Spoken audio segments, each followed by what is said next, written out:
hello. Budgy Smugglers, we're back for another week. Are you kicking things off? Are we already? kicking things off? Yeah, we go. Yes, we're back for another week.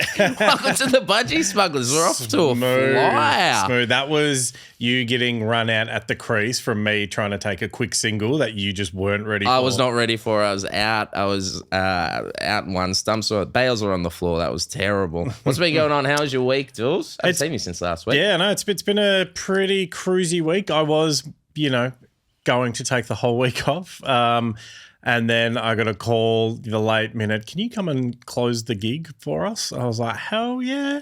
Fun gig in St Kilda, comedy on tap. Oh, yes. Very loose gig, room full of Irish people. There was a handful of English in the front row and they were quite yappy. Yeah, which is, that's probably not the place for an English person, let alone a group, to get yappy. Is it an Irish gig in Australia? It's just like they were horny for colonising. You can just tell. The last time I was there, I've got that little bit of a coloniser type joke, and always goes well. But when especially like cheers and and fuck the English type of vibe, which was great. Did they cop it throughout the show? Or? Oh yeah, great. Yeah, they did. That. So that was good. It was a great gig. Great gig. They're running a fantastic show there every week in St Kilda. Comedy on tap, worth checking out. Very good. They're getting a festival. They got the St Kilda Comedy Festival. You can see me sometime during it. Yep. I'm on tour, so I won't be there. No, but I'll be there. I should know what dates. But no, it's a great room. It's a fun room. They're doing a very, very good job. What else did you get up to? You had a party? Yeah, but it was my 40th, so had a little soiree, as they say, on Saturday night. Big thanks to everyone at the Bouvier Bar in East Brunswick. Put on a fantastic spread. My whole thing is I just want people to be well fed. Yes. That's kind of like, as long as the food's there and the food's good and people don't leave on an empty stomach and, there's great drinks there and cocktails and stuff, but as long as the food, there's enough. And the food was fantastic. Everyone really frothed the food hard. So that was good. It was a good night. And had a HSP yesterday. What was a highlight? Gotta love a snack pack. So good. Are you a cheese with it or not cheese? It depends what state I'm in, to be honest. Normally, no. I kind of just like the meat and the sauce and the chips. But if I've had a few, which let's be honest, that's the only time you get a HSP, I kind of leave it up to them, to be honest. I'm like, I never add cheese. I never take off cheese. Do your thing. Yeah, whatever you think's best, I'll give it a whirl. Great. Yeah, I'm a cheese guy. Cheese on, yep. Yep. Yeah, so it was good. Cheese and a can of Coke. It's got to be a can, not a bottle. Yeah. No, tastes better, I think. Lovely. And that's it. And then I've just been hanging out, just enjoying a little bit of downtime, just chilling out. And but I'm starting to get a little bit antsy again, so... going hard from this week onwards. Got a big month. That feeling. I ended up not doing any gigs last week. Wow. I had a couple booked in that kind of fell through. Gigs got cancelled, so I just kind of didn't know what to do with myself. But I'm excited. I'm back at it tonight. Yeah, so, refreshed. You feeling refreshed? Feeling very refreshed. I'm feeling very antsy. It's been 2 weeks. This is the longest I've ever gone without a gig in the last 2 years. But also... how good is it, though, sometimes when a gig gets cancelled and you haven't left yet? I was sitting there. I had the PlayStation going. I wasn't too sure what I was going to do, but I was kind of excited to go up there and just I had some concepts that I wanted to chat through, and I knew it wasn't like a big time gig or anything, so I could have a little play around. And then when the message came through, I was like, all righty then, let's go. It's a very good feeling. So, did not do that. What did I get up to? I had quite a busy weekend. Friday, I tell you what I did do, Jules, which I haven't done in a long, long time. I went to Pilates. Wow. Yes. Okay. Trying to get back in shape. Are you on the Reformer? Are you on the floor? Reformer Pilates. Yep. So, I am still sore. That was 3 days ago. I really struggled. The ankle did not hold up too good. The old legs. I forgot about the ankle. Yeah, so that was tough. I was shaking like a leaf, sweating like a pig. I had sort of stay-at-home yummy mummies just tearing me up out there, making me look like a fool. So that was good. Friday night I went to the footy. which was good to watch the Saints versus Freo. I'm always excited to go to the footy, but I wasn't looking forward to the game, thinking that we're going to get absolutely pantsed. And we just came out and dominated the entire game. It was absolutely awesome. We've come off the Coop. The Cooper Sharman. My boy. Yes. He was on fire. He could have kicked even more. I think he kicked 4. But he was just floating across pack. He's beautiful when he just comes in from a side angle, hits up a pack and just floats, glides through the air, seems to hover and just has those great hands. And normally a great kick at goal. I think he kicked 4-2, 4-3 or something like that, but could have easily kicked 6. But just 3 in that third quarter. Absolutely tore the game to shreds. So that was great. Went out for mate and had a few drinks afterwards. Saturday, it was an exciting day, Dools. I had my niece's 21st, which is why I couldn't come to your 40th. Yep. But I also brought the new lady friend with me to meet the family. Let's pull this apart. How did that go? So it went great. My family's very good like that. They're very inclusive. They're not very judgmental or anything. But obviously we went up to Ballarat for my niece's 21st, which, had some characters and whatnot at it. And you've met her very briefly before, but she's a combination of Scottish, which is very interesting to sort of middle-aged white women. And Then you add the element of her being a person of colour. So that just blows middle-aged white women's minds apart. And then number 3 is her name is Cinnamon. Her birth name is Cinnamon. So there was a lot of middle-aged white women having seizures about how excited they were to say, and what's that accent and all that kind of stuff. But so my family was great. They're always very good, but it was more the randos in Ballarat at this pub at a 21st that were kind of asking the questions that she always gets asked. I can imagine there was lots of, hey, this is my girlfriend Cinnamon, and a lot of cinnamon. Yes. Cinnamon. Like okay. I imagine a lot of that. A lot of that. That's what the men would do. The women would go, oh my God. and what's that accent? Where are you from? A lot of where you're from's, obviously. So, but that was pretty good. Her accent isn't, light either. It's a pretty strong Scottish accent. It's a strong Scottish accent, but she spent a lot of time in Denmark as well, which kind of adds a little curveball. Explains into a bit. She gets a lot of, you don't sound Scottish, but what they're really saying is you don't look Scottish. Yep. Which is good. But so that was good. That went well. Spent the weekend at my brother's out in Greendale. Went to the Greendale Country Pub as well for a beer yesterday, which was good. Saw the birds, fed the birds, saw the llamas, all that kind of stuff. Was there a theme to the 21st? No. Great. Yeah. That's good. That's a win. That was a big win. It was a big win. That's a win. Perfect 21st. Rock up. Plenty of food, like you said. Open bar. That's it. Great. Yeah. What did you do for your 21st? Oh, man. So mine... The Melton Wave Pool. For a long time there, it was the only wave pool in the Southern Hemisphere. So... no, that would have been sick though. Have you been? Yeah. Yeah, so you go to the wave pool and you got that little riptide area. Oh, man, it's the best. Yeah, I spent many an afternoon at the Melton Wave Pool.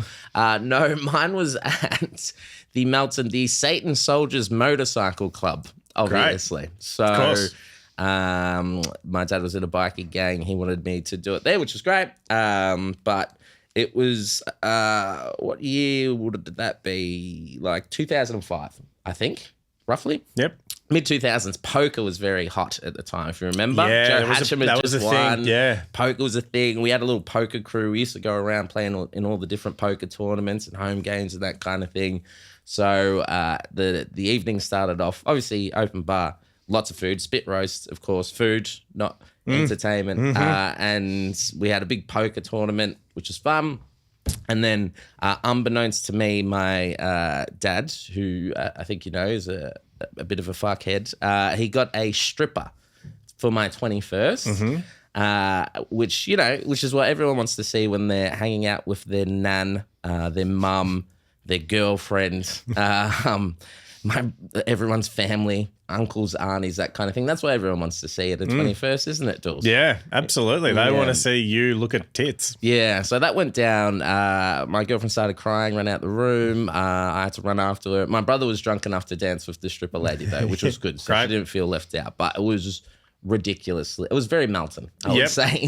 What about you? Love that. But before I get to mine, I do remember being, I think it was at a 21st, it was either a 21st or a birthday around that sort of age. A friend of mine had a stripper there, and the guy who organised it, because no one knew that it was happening. It was like everyone was like, all right, get inside. And we thought they were going to do like a cake or something like that. And then this woman just appears and everyone's like, oh, okay, I see what's happening here. And there was like whipped cream involved. And the guy who organised it was easily a little too excited. Like he was so into it. Super keen. Everyone else was just like, this is a bit awkward. Yeah. But this guy, super into it, to the point where when she got the whipped cream and, you know, a bit of enforced motorboating, came back out, the guy had cream all over his face and also a blood nose because he was so excited. He started had a blood nose. Oh, that's great. I do like a stripper at a party, but I think everyone needs to be in on it. It needs to be the right setting. I don't think family, grandmothers should be involved and that kind of thing. But that one sounds like a classic, like iconic moment. Like one of those strawberry cream buns. There was, he did. Yeah. It's fantastic. Hello, T-Dog, if you're watching. And you, Jules, your 21st? Mine, my theme was 70s porn. What? That's sick. So I had a themed party. I thought, what's something that has like no real defined sort of thing, but does evoke something? Yeah, absolutely. So you had all sorts of different things. There was a lot of glamour, basically, and a lot of dudes in trench coats, a lot of mustaches. Yeah, a lot of mustaches. Yeah, so it was great. Just at a pub in Brunswick. And it was a big night. It ended with one of my friends. All I remember was raining quite heavily, and one of my friends thought he could do snow angels down the middle of Sydney Road at about 4 a.m. How did that go? Yeah, not good. No, I think he got arrested. So that's always good. And there was a lot of adult toys scattered around the room. Love Again, that. Grandparents were there. Yep. So that was a vibe. Not a good vibe, but it was a vibe. Oh, man. But that was my first 21st in a long time. So hopefully it lasts. Yeah, I couldn't tell you the last 21st. My cousin had a 21st last year or the year before, and they live in Tatura in regional Victoria. And fun. It was great. They had done a great job. My uncle and auntie setting up all the, the 10-gallon drums for fire pits and stuff. Heaps of food, heaps of booze, but it had been raining for the week beforehand, and it was like an indoor-outdoor affair, mud everywhere. And so I took great joy. I've been there before. I knew what to expect. I came prepared, but not everyone else did. And so seeing all these, bougie private school kids, first time their RM Williams had ever seen mud and their chinos. Oh, it was devastating. Oh my goodness. But meeting the fam, how did you go introducing Chelsea to the fam? How was that? That was good. That was pretty. We're of that age now where it doesn't really, it's not like when we were like in our early 20s or something. It felt like the biggest deal in the world. Yeah. No, Chelsea slotted in pretty quickly and pretty seamlessly. That was good. On the Maltese side of the family, the name Chelsea isn't very common, so they took them a while to. I remember my grandparents being like, why doesn't she have like a normal name? Like Carmen or Mary, like real Maltese sorts of names there.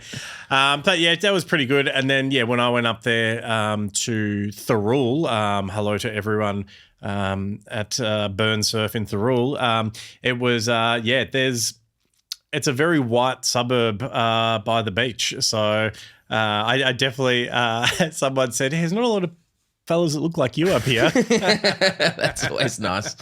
Yeah, with a tan, apparently. Oh, with a slight tan. All right. It's been a big week in sport, Dool. Sure. hasn't it ever? It's been a very big week in our comment section. It's been a huge week. I reckon we go in order there, and we end with that needs a call out there. Big time. Do you want to kick things off? Yeah, Bruno, very happy about Indiana getting through the first round against Milwaukee. Said you're going to have to talk about Indiana now. So we'll talk a little bit about Indiana lately and the huge impact Johnny Furphy has, not even on the bench. He sits on the floor because there's not enough seats for the rookie. Knows his role. But they are looking very, very good. On Instagram, Chris Bradshaw. Related? Not related. No. Okay. No.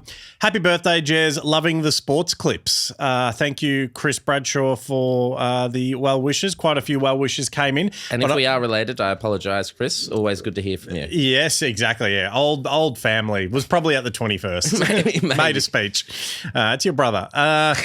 One thing I highlighted this one because there was a few happy birthdays, but it was the loving the sports clips. Now, this has come up a few times in person at gigs, especially people wondering, are we just posting clips? This is a full podcast. You can listen to all of the rubbish in between, full length, on all of the places you hear podcasts and on YouTube. Spotify, Apple Podcasts, watch the whole thing on YouTube. We'll keep the clips coming, but we love it when people are listening in.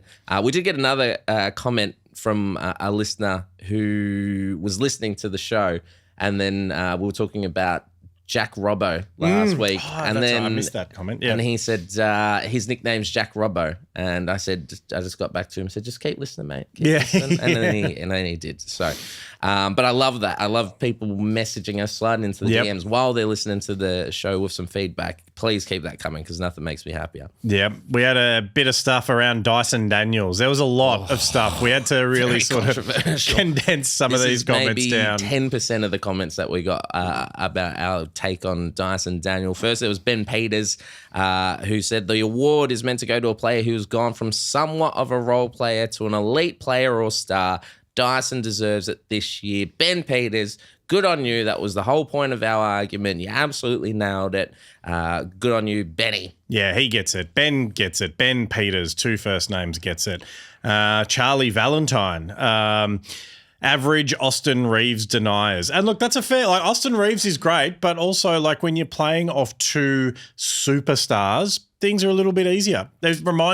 Austin Reeves reminds me of Des Headland when he played at the Brisbane Lions in an elite team. Yes. And everyone was like, Des Headland's going to be the greatest player ever. And then he went to Fremantle, not an elite team.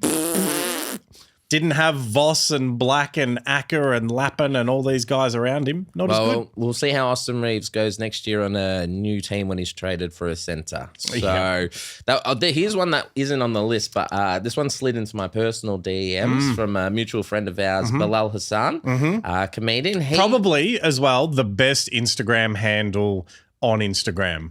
Well, there's a man fighting on Sunday that should copy it. Yeah, should. So shout out to Bilal Snack Pack, our man. But he slid into my DMs with a simple Cade is greater symbol than Dyson, which I was like, what?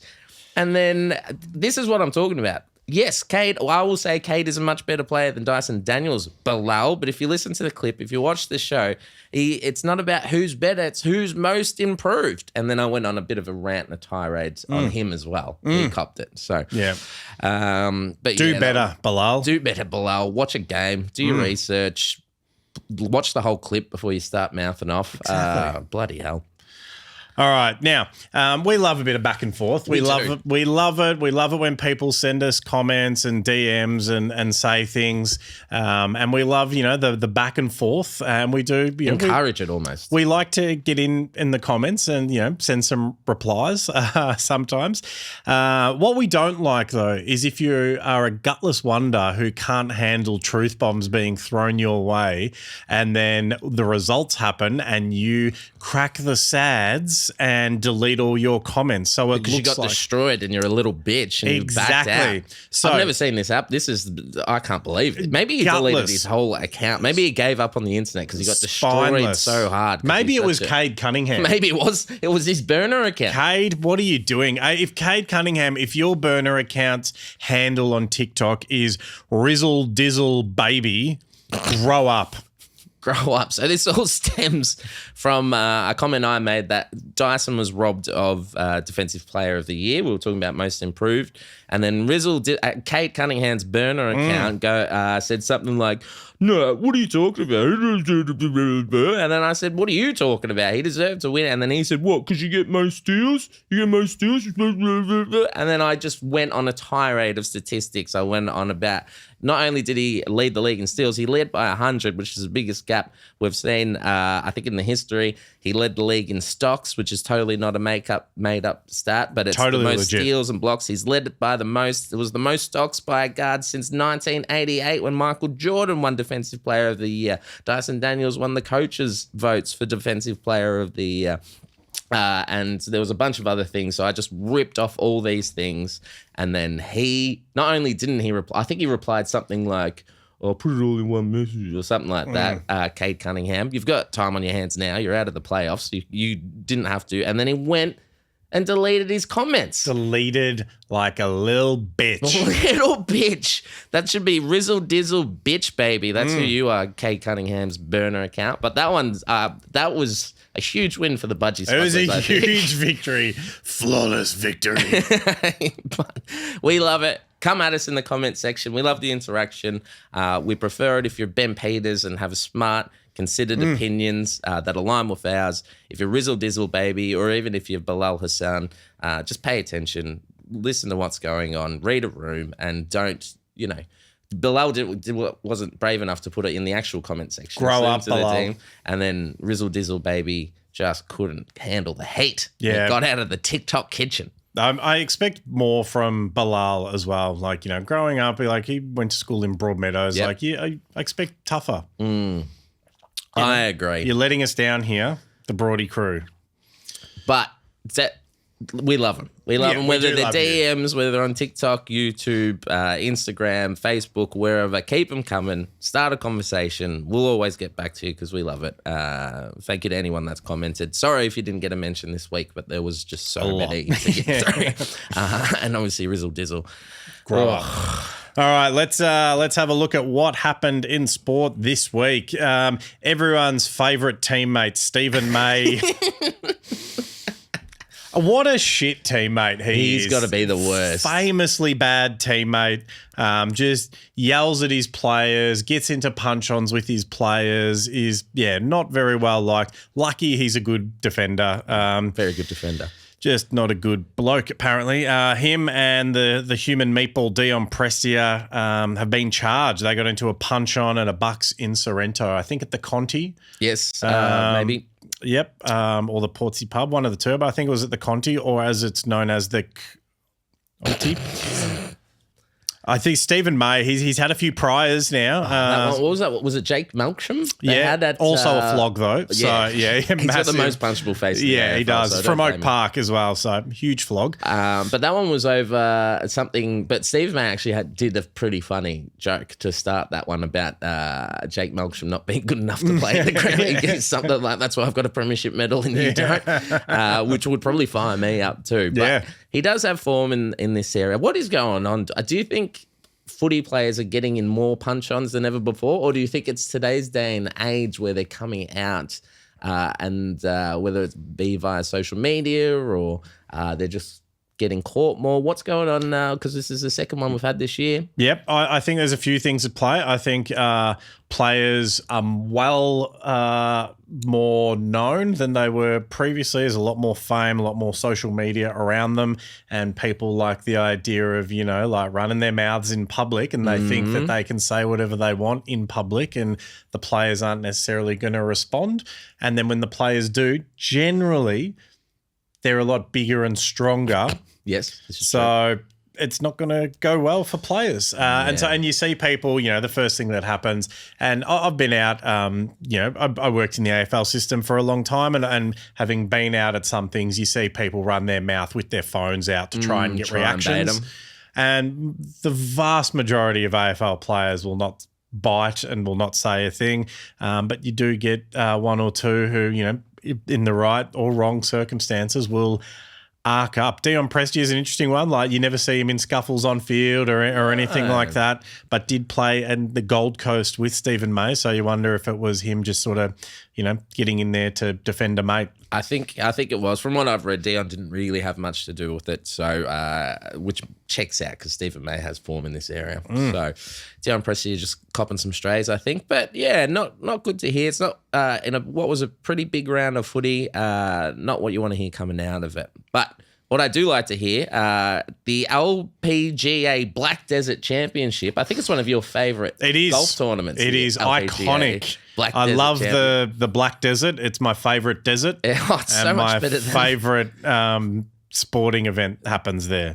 He loves it. But our girl, your favourite, Steph Kirikawa. How do you reckon I went with that one? That is. I would have gone with Kiriakou. Steph Kiriakou. Well, she's your favourite, not mine. She finished 6th, but what she did do, she produced a highlight on the final day.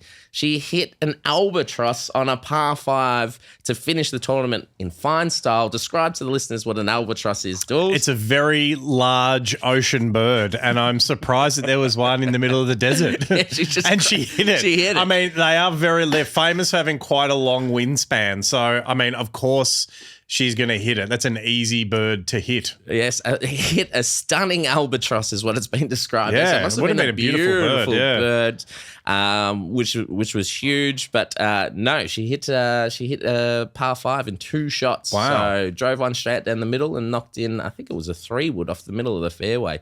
And that sent her rocketing up to 6. So good on you, Steph Kiriakou. What did we land on there? Kiriakou. You've moved on.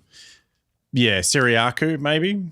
Kiriakou. Yeah, or Kiriakou. Yep. Do you know the wingspan of an albatross is the snowy albatross, which is probably the one that was in the Black Desert, 2.5 to 3.5 meters. That's a huge target for her to hit. It feels less impressive now that I know the size of an albatross. But if you if you look at the actual size of the albatross there next to someone, that's huge. It's huge. Wow, you would We'll chuck that in, but you think they'd hit more albatrosses on the LPGA? Yeah, exactly. Yeah. In the Black Desert Championships.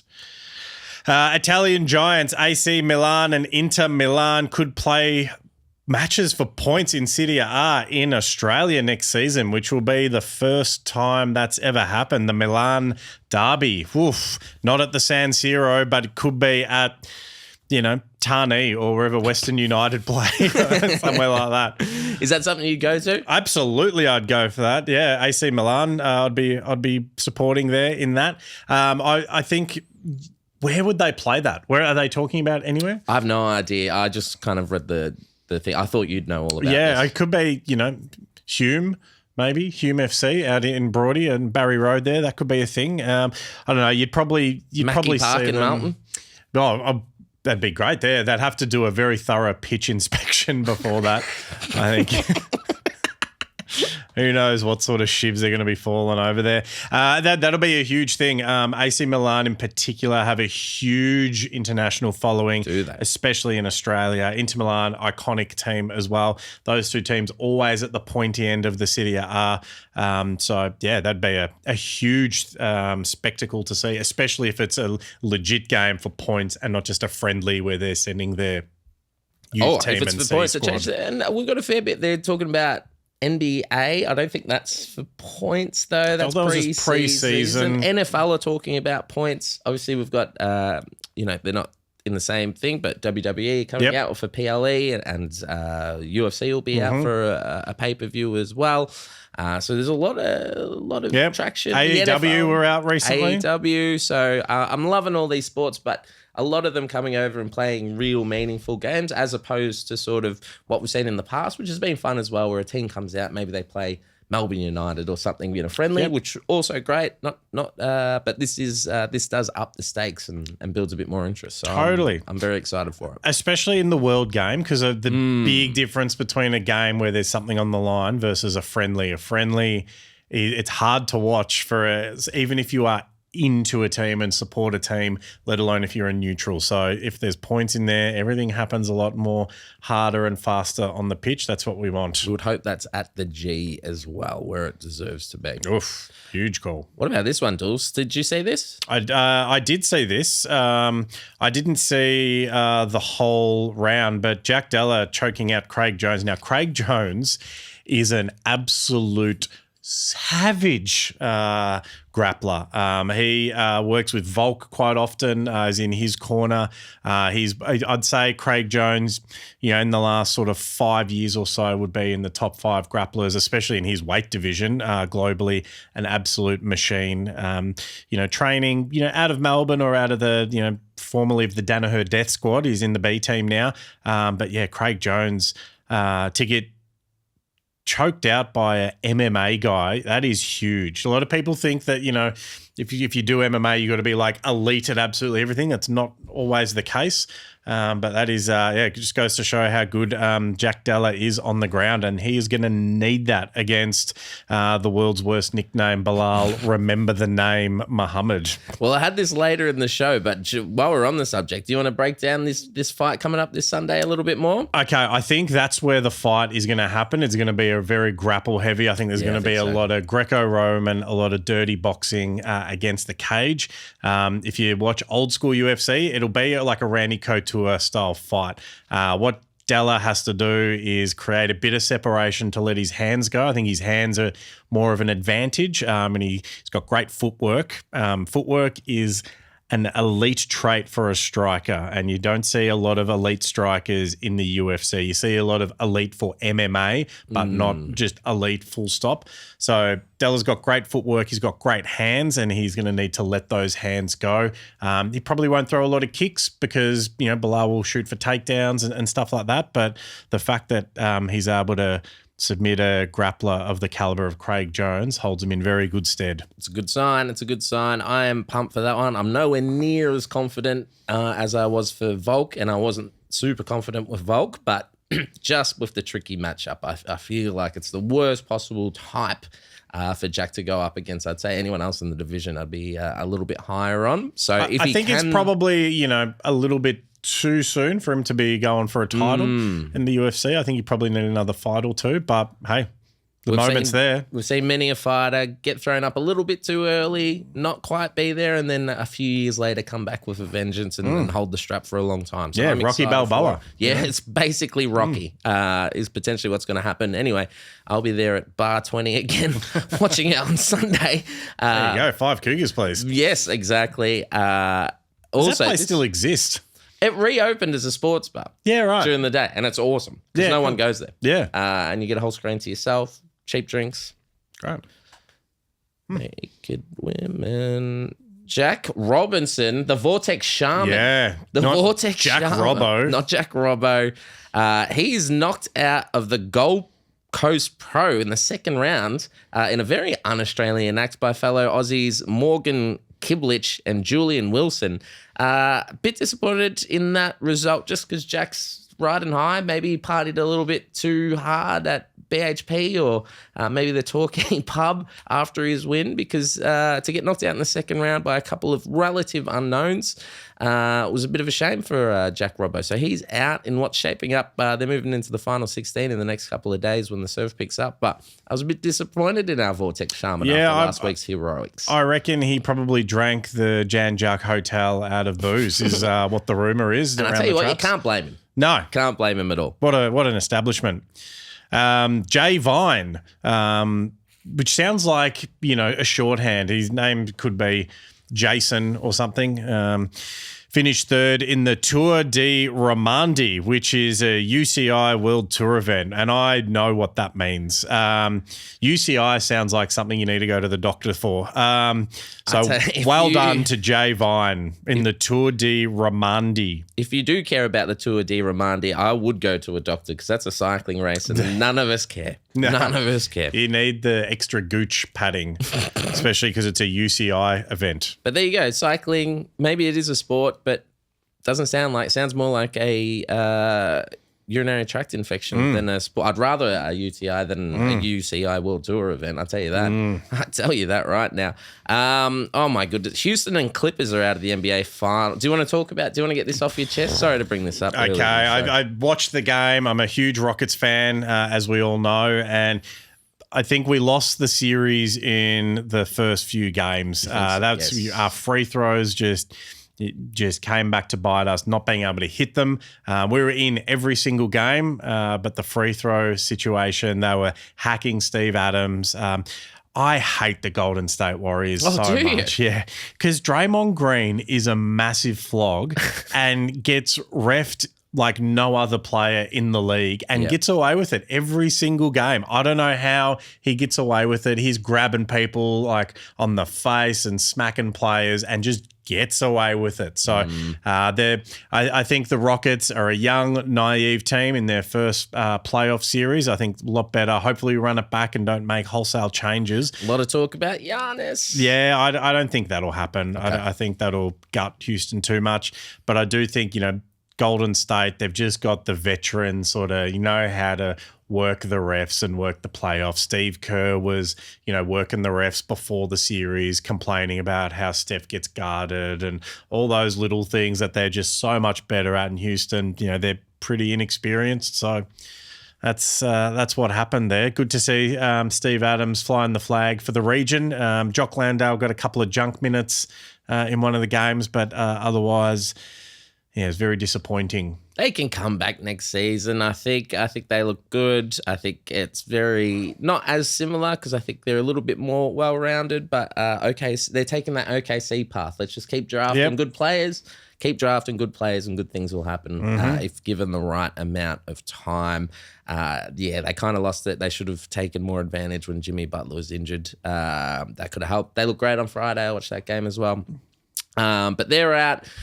So that's Landale, that's McVeigh, that's Adams out for us Aussies. Yep. Also, the Clippers lost against the Nuggets in a bit of a surprise. That was always a toss-up one, but they went 7, which is great. Benny Simmons was playing early in the series, but eventually moved his way to the bench. So Benny Simmons is also out. And also Patty Mills, the GOAT, is also out, which is a bit sad. And all we're left with is our mate Bruno's favourite, Johnny Furphy. The king of Clifton Hill. The king of Clifton Hill, the king of the bench. Johnny, he's a rookie, and he's not supposed to be playing very much. When he does get in there, he can make an impact, but for a rookie with their kind of team that bats quite deep, he's not going to see much more time. And then our man, the Wolves, in a bit of an upset, which when you look back at it, not really an upset. It was a way better team, but well more rounded team, I should say. But Joe Ingles will just be sitting on the bench talking shit, leadership, leading intangibles. So. And I think that's it for us. They're our last 2 sort of Budgy Smuggler chances to roll through into the NBA Finals. Yep. Now, I know that you're excited about this. I know all the Smugglers are excited about this. I'm excited about this. The Australian curlers, Tarly Gill and Dean Hewitt. You absolute legends. They've won Australia's first World Curling Championships medal. Let's go. It was 3rd, but we love you anyway. Tarly and Dean getting it done. Didn't know until this week that we represented ourselves in any curling events, but for them to get a bronze medal at the World Curling Championships is huge. Massive. Who's your favourite all-time curler, Dools? I'd say Tarly Gill. Yeah, I was going to say Tarly Gill was mine as well. Closely followed by Dean Hewitt. Yeah. Do you know what Dean Hewitt's middle name is? What's that? Leighton. What? I don't know if that's true. And do you know what Tarly Gill's middle name is? Kendall? Yes. Yeah. I think I saw that one coming. But well done. We love a bit of curling. We love a bit of brooming. We love a bit of, what do they call that? Is it a puck? Big puck thing. Big puck Oversized thing. puck. Bit of ice. Nothing says fun more than a broom, an oversized puck, and some ice. I know. I do feel like sometimes I think, and it's good on Tarly Gill and Dean Hewitt for doing this, for being it. But I do think, and I should have a real hard look at the sports on offer. There are some sports out there where you can go and represent your country in maybe the Winter Olympics or maybe some World Championships if you're willing to just do it because no one else is. Yeah. So maybe that's another top 5. Top 5 sports that you and me can go in and represent Australia in. So because I think to be to be the second best world curling team in Australia, I think all we have to do is do it once. Yeah. And we're pretty much in the top 3, which is great. Someone that's reaching for the top. I don't know if you know much about this fella, but Justis Huni.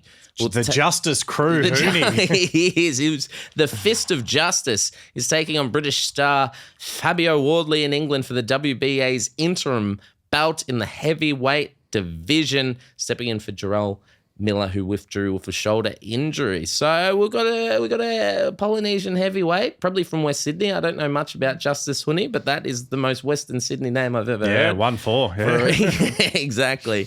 So that's pretty exciting. I mean, we've spoken about boxing before. It is a fucking mess of a sport. I don't know if WBA is one of the good ones, one of the dud ones, but to have an Aussie in there fighting for it in England, I love. Oh, imagine watching this at the Rudy Hill RSL. It would go off. Mount Druitt would go off. We don't know if he's from there, but he could be. Could be from Melton. I don't know. He might be. Truganina or somewhere like that. But it's huge. When you're stepping in as well on sort of, late-ish notice as the replacement fighter, it's kind of a free hit too because there's no expectation. There's no pressure. All the pressure is on Fabio Wardley there. So this is good. The one I remember, the one that crushed me was when Mark Hunt came in for a heavyweight last minute against Fabricio Verdun, I want to say. Yep. And he was riding high on a ton of knockout wins and just it was a tough day for him, but I love that one. So that's the one I remember the most. Gotta love the Samoan Superman, Mark Hunt. You have to really you got to be careful of that one. Pause there. I met a Mike.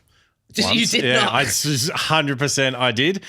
He showed me his license. I was hosting an event in Adelaide. Yep. And the organizer's like, you got to meet Mike over there. You got to meet Mike. He's got the best name. And I was like, oh, okay. And they dragged me over and he knew every possible joke associated with having that first name with the surname Hunt. Yep. Cousin called York, another one called Hercules, but they call him Herc for short, like all of the lines. What was the event? It was a charity event. Oh, nice. Yeah. That's what you want to say. Yep, he knew them all. And he was like 80 as well and was just firing off the jokes. I love it. Love it. Would dominate at the TAB, this man. Cruel parents. He couldn't go with Michael? No. He loved it. He owned it. Yeah. I loved it. Got a few things to jump in a little bit more in depth. He did it, Jules. Our man Dyson, most improved player 2025, the Great Barrier Thief. Well deserved. We spent a lot of time last week talking about why he should win. We spent a lot of times in the comment section fighting off deniers and agreeing with the great people who agreed. But looking back, when you really deep dive into the stats, it wasn't even. It should have just been Dyson Daniels nominated 3 times. Absolutely. It was obvious. It was it was a sure thing, a sure bet. Stock at Old Dundee, the Bendigo Bandit, just doing it for Australia, and we love you for it. We love you, Dice. He absolutely destroyed it. First Aussie to win an individual award. Major award, yeah. Ben Simmons won Rookie of the Year 9 years ago or so. Yeah, something like that. Yep.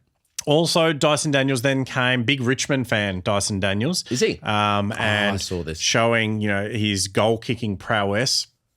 Did you see that? I saw a little snap outside the boundary line. I think he would have been at the, I don't know what it's called at the moment, but what was the Holden or the Westpac or the Lexus, wherever Collingwood's home ground is, because you can just get onto the oval there and kick the ball around. Goals are permanently up there, and great kick from outside the boundary. Beautiful form. Yeah. Do you Sign him reckon up. first go, or do you reckon that was kicked 25? Well, his brother's a pretty handy footballer. He is. So I think he's signed to Adelaide 36ers. Dash? We talking Dash. Yeah. I think there's another brother though who's signed to Richmond VFL. Ooh. Is what I heard. I don't know if that's true or not. Someone can confirm that. Not that we let truth get in the way of what we say on the Budgy Smugglers, but I'm going to start now. 11 episodes in. yeah. But I think very handy footballer.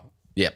Love it. Well done, Dyson. Couldn't be happier. I'm glad he jagged one of those awards. He deserved them both. He'll also get all defensive first team honours as well. Surely. Very easily. So, F1 Miami, we're excited for this, Dools. I was stoked like a fire.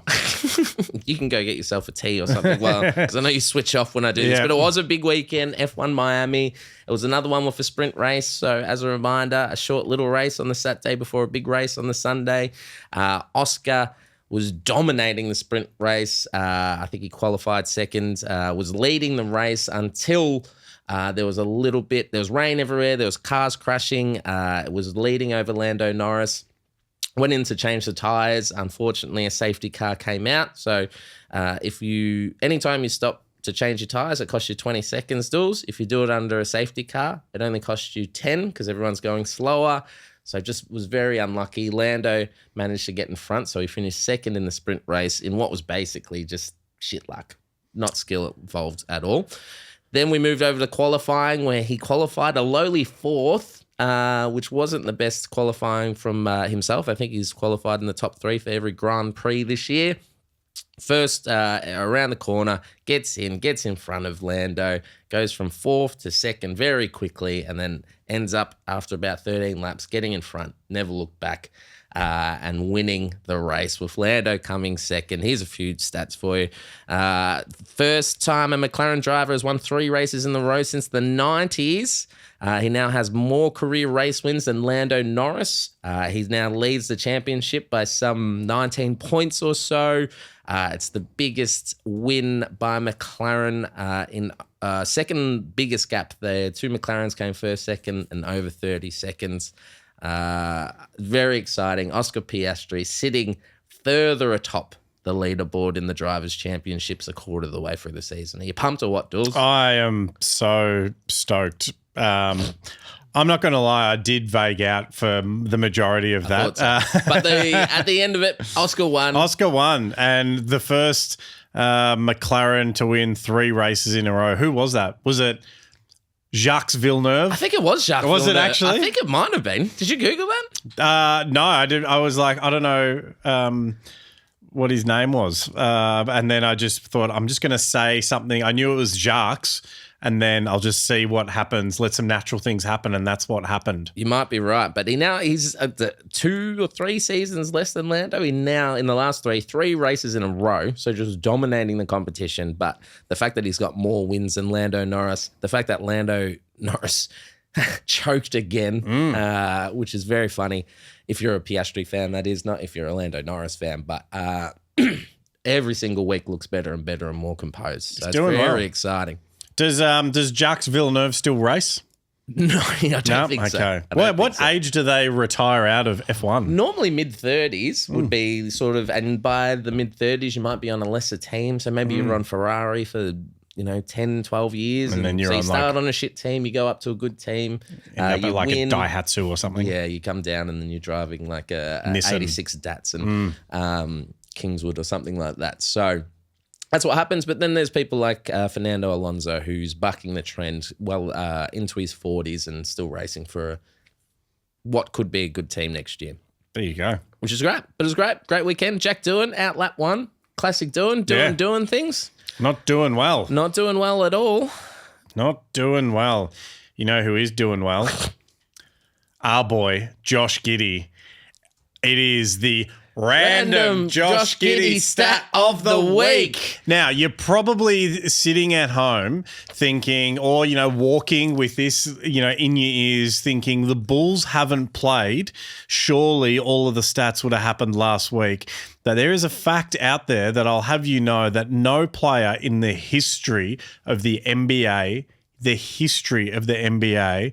has had a week off in the same way that Josh Giddey did this week. Like he was able to relax in a way that no one's ever relaxed. He got his hair done. Yep. He got a mani-pedi. He went and he got like shaved. Like he had a barber shave him as well.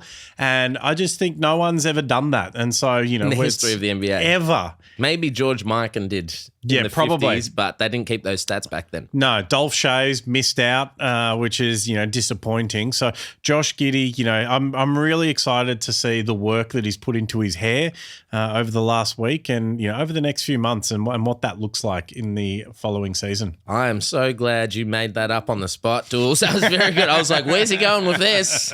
And he absolutely knocked it out of the park. I tell you who else is knocking it out of the park. I've got time for our segment, The Big Question, which comes and goes. This is my favourite weekly segment. That we've done twice now. But the big dog, the Greek freak, the original Greek freak, our man Anthony Koutafidis was running for government. I didn't know until I got into the little booth on Sat, and we stay far away from politics. We don't know what we're talking about here at all. But I was very excited to see Kouta had made his way onto the ballot, currently sitting fourth behind Liberal, Labor and Greens in the seat of Melbourne. I think where he fell short, two reasons. Wasn't in Carlton. He should have been in Carlton. Should have been Lygon Street. If Lygon Street was its own voter district, he would have won in a landslide. Lygon Street or Lonsdale Street. Either one. But do you think people were thinking, can we trust a man in government who breached Carlton's salary cap in the 90s and ran a failing souvlaki business that crashed into the ground? I don't know if I trust his economic approach to life. How do you fail a souvlaki business when he put them in the northern suburbs as well? And I'm north side till I die, and we love a souvlaki on this side of the Yarra, and it still failed. He put one in Reservoir. How does that fail? Souvlaki hut we're talking about for people at home. And it was probably not the best business model, putting it in old Pizza Hut locations. Yeah. But still, as Kouta, he's an icon, number 43 for Carlton. They're famous for the one-hand pickup and running out of the pack. And one of the most exciting players to watch in the late 90s, early 90s was Kouta. But I think as well, you have to be able to string a sentence together to be a politician. That would help. Do you think that he tried to franchise souvlakis, which should all just be some corner with maybe a neon sign that says open, some terrible photos? I don't think people want nice souvlaki joints, do they? No, I think it's turned around in recent years, but for the most part, we don't want to know what's going on. You don't want it to be too clean and friendly. Think about all the times that people have done that. There's two, and they've both failed. Koutafidis, George Columbaris. Okay? Yes. Both failed, maybe for the same reasons. But you want an old guy there behind the counter. He's sweating into your meat. He calls you boss. That's what you want. They look at your sus if you don't want garlic sauce, because you got to have garlic sauce. Otherwise, what are you doing? Yep. That's the point. Yeah, Kouta didn't do that. Didn't read the room. Still not reading the room. Get better, Kouta. Anyway, in honor of Anthony Koutafidis, our top five this week, Dools. My top five, if you've got one. I'm keen for the shoeies on the other foot. I love this. So this week's top five is top five Aussie athletes turned politicians, Dools. So there might be some names that surprise you. There might be some that you absolutely love. But in number five, one of the greatest Olympians of all time, the Olympic swimmer Dawn Fraser was elected as an independent to represent Balmain in the New South Wales Parliament. I didn't know that until I did my research. How do you think Dooley went swimming the shark-infested waters of Australian politics? I mean, one of the greatest Australian Olympians ever, apparently.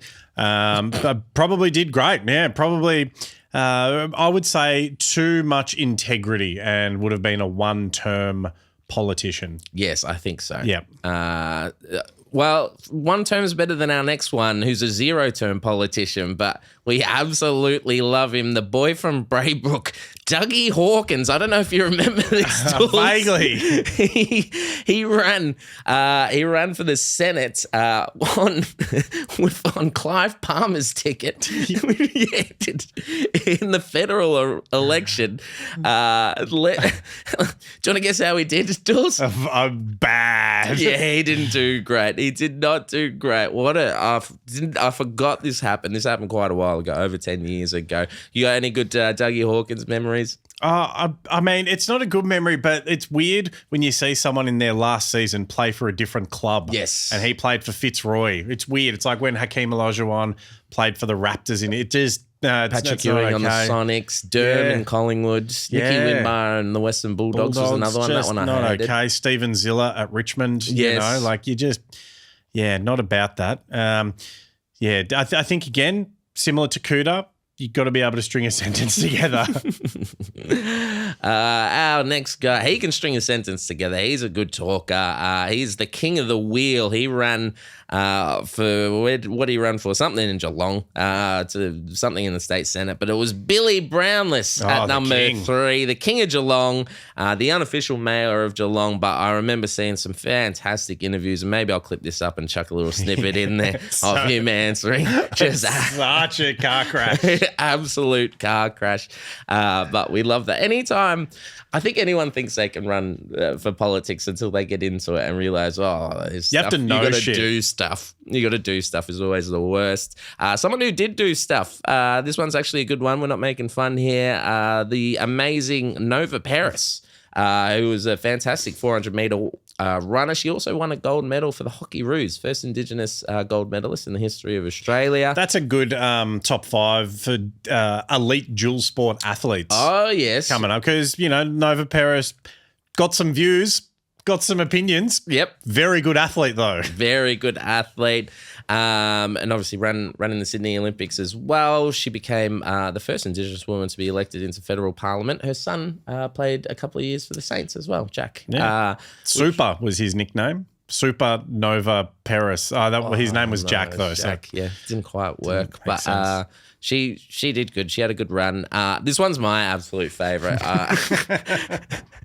Best known for his efforts in leading Queensland to 7 straight State of Origin series wins. This is, of course, and if anyone was going to be the dumbest one, it had to be someone from rugby league, but it was Mal Meninga running for Parliament. He got about 28 seconds into his campaign, copped a few hard questions before just going, I'm buggered, and stormed off and quit. So 28 seconds he was in politics before it was so good. I will clip this up and chuck in that for the listeners at home. So check it out on the socials. If you haven't seen it, it is hilarious. Has an elite nickname, Mal Meninga. Did you know his nickname is Chicken George? Chicken George? Yeah, because he eats chicken with every meal. Yeah. Chicken George. I love that. So that's a thing. There's been a surprising amount of Aussie athletes go into politics. David Pocock is in there at the moment, Wallaby. Cocky boy. He's doing some big stuff. One of the Madden boys, Justin, I think, yep. had a good run. Who else did we have? There was someone, we've spoken about him before, the brick with eyes, Glenn Lazarus. He was in Parliament. Yeah, he I don't know if he got in, but he went for with Palmer. Yeah. Joel Bowden's up in Darwin. He is in Darwin. Yeah, I remember when we were up there playing shows. I'm not sure if you were with me then. Yeah, but I was. His face was plastered everywhere. Maybe we'll head up to Darwin, do a live show and get him on as a guest. And I guess the local for where we are based right now, Phil Cleary played football for Coburg, an icon at Coburg Football Club in the VFA, VFL, and then was a local member. Very hairy ears. Was, very hairy ears. Old Phil. Hello, Phil, if you're watching. If he's definitely listening. If you can hear through all that hair on our podcast, then good on you, mate. And hello to everyone at the West Coburg Football Club. Yes. Do you have an Aussie legend? Do you just want to pull one out of your... Okay, Aussie legend. So I'm going to go on your theme there. I'm going to go with someone who I would love to see enter politics, an Aussie sporting legend. This player started off as a rookie-listed player, and this is all off the dome, so I don't know how much of this is accurate. Yep. Started as a rookie-listed player for his AFL club. Stephen Milne. Worked his way sort of, through just grit and determination progression to become a midfielder, to become a key midfielder for his team. I think ended up being a captain, possibly a premiership captain of his team, or at least a captain in a very successful era. And then, Kane Lambert? No, a very good player though. Hello, Lambo. But then retired and had a very brief foray into the media where I think he had one cross into the change rooms and spoke some weird kooky shit about vibes and auras and stuff like that. Richmond. We're going with Kirky. Brett Kirk. He is an Aussie legend. What a great choice. He would be fantastic as a politician. That was one of the all-time just, what are you talking about? How is he not in politics? He should be. Yeah. Who do you think he would run? I don't even think he'd be a Greens. Like, he's got that sort of, left sort of vibe. I reckon he'd be sort of your independent. Yeah, I reckon like the Captain Kirk party, legalized cannabis part. He's got that sort of vibe. Yeah, you can see that. Bit of devil's cabbage. Yeah, so he was AFL best captain 2010, 2 times best and fairest, all Australian, international rules player, grand finalist captain 2006. You nailed it. Hard-nosed tagger for a lot of his career.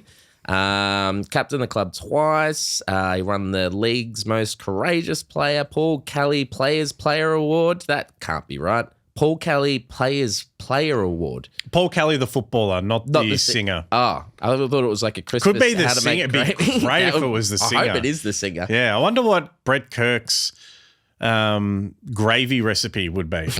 Who knows? He won a bunch of Carrie Bunton medals as well, whatever they what is are. That? These are some random. I love that. Great flavour saver for a really long time too, I think. Yes, he did. I love that. That was great. Random Aussie legend. Very good. Do you want to dive into what is a pretty interesting power rankings this week, Dills, that you don't know anything about? So I've changed it up a fair bit. Let's go. I'm interested to see what you think because there's some random names in here. All right. At number 10, this just popped out when I was having a look, watching a bit of the sport. But at number 10, I've got Stephanie Gilmore. Steph Gilmore. She's in the top. She's in the bracket stage. She's come back. The Gold Coast. Well, she's from the Gold Coast. I think that's when you get to her level, you're like, all right, I'll walk out the front door and dominate a competition in my backyard. So I was very excited to see. You'd be hard pressed to not call her the GOAT. One of the best to do it. Of all time, any surfing, male or female, except for maybe her and Kelly Slater, I think are the king and queen of surfing. Hard to argue that. At number 9, I've got your favorite, the guy that's on everyone's lips. It's Justis Huni. The Justis crew. They're coming for the interim title at number 8, and you just couldn't shut up about these two. They're all you ever think about. We are coming for their spot, though. It is. I've put them together at number 8. It's Tali Gill and Dean Hewitt from Very different. Tali and Tahil as very different people. Tali Gill and Dean Hewitt, world champion curling bronze medalist Tali Gill and Dean Hewitt. At number Icons. 7, she killed an albatross at Steph Kirakao from the LPGA. What did we say? Steph Kiriakou. She hit an albatross. We don't know. We don't know. We haven't got any news from the vet yet, if it's okay. At number 6, just falling down ever so slightly because not much is happening. She's the best thing to come out of Adelaide, though. It's Rhea Bloody Ripley in number 6, but hasn't done much lately, just kind of not winning. She's not the champ. At number 5, I'm keen to get your opinion on this one, actually. At number 5, I have who I think's absolutely crushing it on and off field. It's from the Geelong Cats, Bailey Smith. Bailey Smith. I think he's the second highest rated player in the competition. He'd be on Instagram. On my Instagram, he's flipping off birds. He's talking shit. I kind of digging what Bailey Smith is doing at the moment. What are your thoughts, Dools? I think I'd love to know how Geelong fit these players in their salary cap. Yeah, that is every true. year it's like, let's get a jet from another club. Yep. It's like, oh, cool. Now they've got a sponsorship from Cotton On worth a shitload of money. Just saying. I don't care what he's doing. I think AFL media, they're always talking about we need more personalities, and then as soon as you get a player with a personality, like, oh, not like that. No, I love what he's doing. I love him flipping off birds. I love what he said. I don't know if you caught this where he played in front of 85,000 people at the G. And then they asked him, what do you think? And he goes, well, you don't get this at Ballarat. No. On the same day, Bulldogs played in front of 5,000 and a half built stadium in Ballarat. Not fun. And you're in Ballarat. No, yeah. I was just there. It's a lovely. You know they still got a all-you-can-eat Pizza Hut there? Really? Yeah. Hell yeah. So not all bad, Ballarat. Yeah, that's all you can eat. Pumping on Sunday. The chocolate cake in the dessert bar, is that still? Yeah, I assume so. I haven't been, but I'm keen. I'm kind of keen. We should do that pizza challenge. Yeah. Write that down. Number 3, he's the great Alexander Volkanovski, the champ at number 3. He's going to start dropping down. He's dropping. This is the lowest he's been in months, I think. Number 2, which was a tough one. This would be a tough one. This is a very tough one, but even after today or this morning's heroics, I've had to put number 2. He is the world championship leader. He's dominating 3 races in a row, breaking history himself. It is Oscar Piastri, number 2 in the power rankings. But in number 1, it was hard to go past someone making history, someone lighting up the internet comment section for the Budgy Smugglers, winning the first award in nearly 10 years of any Aussie in the NBA. At number 1, it's the most improved player. It's Dyson Daniels. Yes. Well done, guys. The Stockadole thief. Stockadole Dundee. But that's good. I thought you'd be very happy with who I went with number 1. No, that was good. That was a good choice. That was a very sensible top 10 for a change. So, other than Rhea Ripley, I think that was very, very sensible. You want Rhea Ripley lower? Look, I don't know if she's done enough recently to get in the top 10. You think Tylee Gill and Dean Hewitt should have rocketed Probably, up? yeah. Okay, I'll take that on board. I'll take it on board in the comment section. Anyone, if I'm forgetting someone, shout out, out. I'm looking at these names of past top 10ers. Molly Picklum, Ethan Ewing, they might be back. Jack Robinson, you're gone after. Minwoo Lee, what have you done for me lately? Yeah, I know. Minwoo. So Minboo Lee. Travis Bazana, he needs to start doing something. Remember him? Hockey? Ooh, so close. Baseball. Baseball pitcher. I think he's in the, what do they call it? The seconds? Oh, yeah, the Triple A. Yep. I think he's in the Triple A. If you're listening, slide into the DMs, right over. Give me a rugby player. do you want to let's do our wrap up of the NRL Magic round. Yep. Done. That's about it. That's it from me. I think that's it for the show. Anything else you want to chat about? What are you got coming up? Well, this week I'm back on the road. So I am I'm playing at the ID Comedy Club in Darlinghurst on Thursday night in Sydney. Nice. Then I'm up in Newcastle, 2 shows up there, just doing their showcase show. And then cracking the ice for Jared Goundry on Friday and Saturday. Newcastle Comedy Club, fantastic. Yes, I got to get up there actually. Fantastic club. Really good burger joint in Newcastle as well called Rascals. Okay. Do recommend.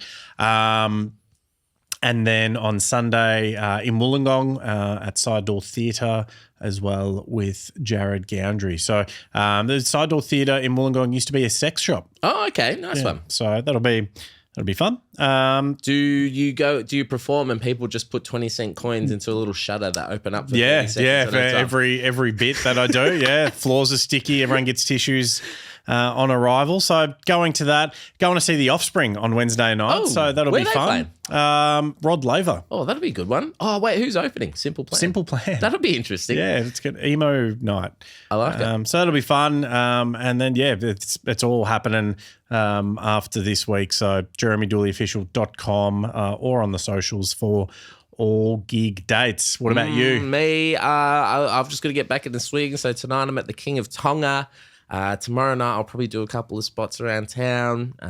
Nothing in the books for Wednesday, Thursday, but I'd imagine I'll be on the sort of nevermind sort of these types of show runs this week, just working on some new material. I'm headed up to Geelong on Friday. Huge.